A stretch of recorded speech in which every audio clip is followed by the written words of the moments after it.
The community donated this bench in honor of Lily Berry, and now her family wants to give back to the community that's helped them. 4 feet of water flooded this street behind me and the basements of several homes in the area. Homeowners say instead of trying to fix the problem themselves, that the city needs to get involved and do something about it. We're all dealing with this oppressive heat, but imagine running into a burning building on a day like today. We'll talk with local firefighters to find out how they handle the heat during the dog days of summer.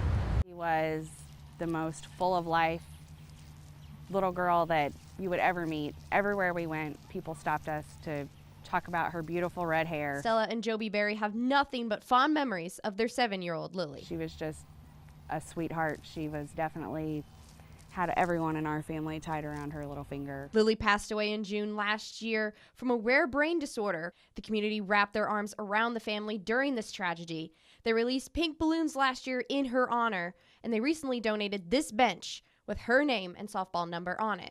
Now the Berries want to extend that love back to the community. We just feel like it's only the right thing to do to start a foundation to give back to the communities, you know, and help in any way that we can to honor her memory. So they started the Lily Berry Foundation in their daughter's honor. We want to have a positive impact on the lives of children and their families by supporting local schools, local churches, youth softball organizations, and bereaved parents while we bring education and awareness to AVM. The foundation's first event will feature softball, a sport their daughter loved. But the Berries say they'll need the community's support to pull it off. We kind of put it out on our Facebook pages asking for donations for the concession stands. We'll be selling t-shirts at the softball tournament, so we're looking for advertisers that might want to show their support to go on the back of the shirt. The softball tournament to benefit Lily's foundation will be played here, on a field bearing her name, a place her parents say always brought her joy. She absolutely loved it. She loved being on the field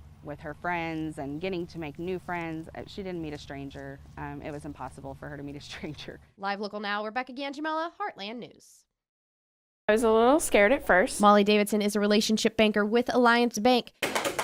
Davidson handled a much different assignment, joining other professionals at this active shooter training at Jackson Junior High School. Sometimes when we put ourselves in these positions, we're not really ready to face reality. Reality hit her in a powerful moment with another trainee. Blue Deckard was actually the guy in front of me, and he said, he looked back at me and he said, "Do you want me to help shield you?" Sometimes you can be put in those situations where we may have to save another person. If you can get out, get out. If you can't get out, then you barricade. And if somebody gets into your classroom or your office or wherever you are, then you fight. Jackson Police Lieutenant Alex Brock tells me this training is needed because this kind of threat can happen anywhere. Typically in a small community, you do know everybody and you feel like you know everybody. So when you got somebody that's going to come and do something like this, you're not really prepared for it initially. While this makes this training session even more important, these trainees will take back what they've learned to their coworkers. You can train your staff, not just your staff, but people in your community. Davidson feels that the active shooter training is a step in the right direction. We may not control him, you know, to quarantine him to a specific area, but going into this, we can distract him more and maybe save more lives. The ultimate goal is to save more lives. Live Local Now, Rebecca Gangemella, Heartland News. If it rains, I don't care if you've had a leaking basement or not, you come down in the basement and you check things out because you want to know where the water comes in at first. Bill Bonney says, as a plumber, his phone blows up after every big rainstorm.